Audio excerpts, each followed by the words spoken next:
আসসালামু আলাইকুম। মাত্র 10 থেকে 12 দিন হয়েছে আমাদের অন্তর্বর্তী সরকার পরিবর্তন হয়েছে। তো ডক্টর ইউনূসের হাতে বা তারই উপদেষ্টা পরিষদ সম্পর্কে যতগুলো তথ্য এই মুহূর্তে দুদকে জমা পড়েছে, রেকর্ড হয়েছে। তো আমরা যখন দুদকে এই ইউনূস সরকার বা তার উপদেষ্টাদের বিরুদ্ধে যখন এই অভিযোগ দেখলাম, তখন আমাদের অনেকের কাছে মনে হলো যে আসলে এটা কি সত্য নাকি জাস্ট একটা রিউমার সরকার পরিবর্তনের পর। কিন্তু যারা মনে করছেন যে না ভাই এগুলো রিউমার, তাদের জন্য আজকের এই ভিডিওটা দিচ্ছি। ডক্টর ইউনূসের যে সিদ্ধান্তগুলো নেওয়া হতো, যেমন ধরেন তার যে 666 কোটি টাকা মাফ হলো, তার গ্রামীণের নামে লাইসেন্স নেওয়া হলো আদম ব্যবসার, আরো বিভিন্ন ধরনের, ইভেন এই যে বাংলাদেশের যে বড় বড় প্রজেক্টগুলো আছে বা বড় বড় সিদ্ধান্তগুলো হতো, সেগুলো কি তিনি ক্যাবিনেটে করতেন?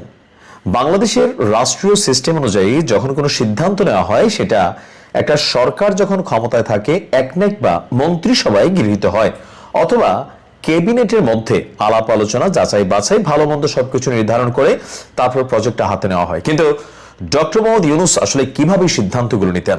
কেন উপদেষ্টাদের বিরুদ্ধে শত না হাজার কোটি টাকার অভিযোগ? কয়েকজন তো কামাইও ফেলছে। আসুন দেখি। ডক্টর ইউনূস সরকারের বড় বড় সিদ্ধান্তগুলো ক্যাবিনেটে নেওয়া হতো না। কোথায় নেওয়া হতো? ক্যাবিনেটের বাইরে। আর এই তথ্য কে দিয়েছেন?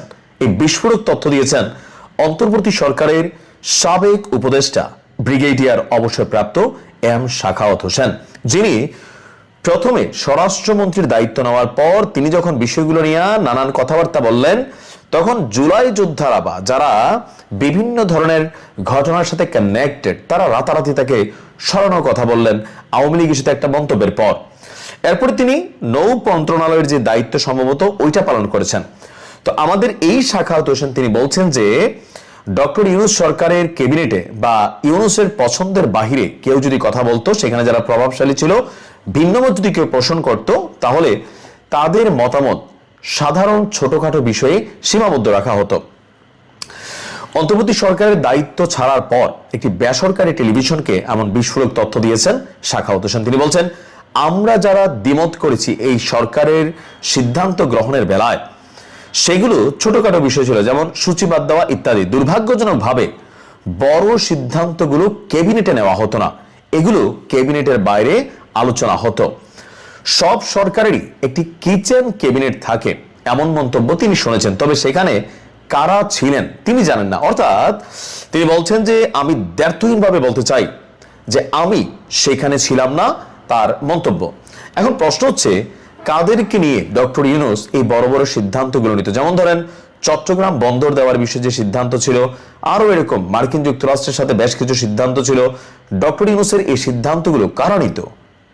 এখন তো প্রশ্ন আসতেছে যে তাহলে যে বড় বড় পদ, পদবি, পোস্টিং বা বিভিন্ন বিষয়, রাষ্ট্রের গুরুত্বপূর্ণ অস্ত্র কিনা চুক্তি, এরকম অনেক কিছু সিদ্ধান্ত ইউনূস সরকার নিয়েছিল, তাহলে এগুলা কারা করত? তার বক্তব্য হচ্ছে, হয়তো ওই মনোভাবের লোক আমি ছিলাম না, তারা ধরে নিয়েছে আমি তাদের সঙ্গে একমত হতে পারবো না। যারা এসব করেছে তারা পরিচিত, আমি শুধু নাম শুনেছি, তারা আমার সহকর্মী ছিলেন। তাহলে প্রশ্ন হচ্ছে, ইউনূস সরকারের আমলে 18 মাস যাবত এই যে বড় বড় উন্নয়ন প্রজেক্ট বা বিভিন্ন বিষয় যেগুলো আমরা কথা বলি, তো সেই বিষয়গুলোতে আসলে কারা সিদ্ধান্ত নিত? রাজনৈতিক দল, বিশেষ কোনো গোষ্ঠী, বিদেশ থেকে কোনো চাপ, অথবা সরকারের ভেতরে 18 মাসে রাষ্ট্রকে ঘোকলা করার জন্য যেই সিস্টেম তৈরি করা হয়েছিল, রাতারাতি যারা রাস্তার ছেলে থেকে জমিদার হয়ে গেছেন তারা? আমরা জানতে চাই কারা ছিল। ভালো থাকুন।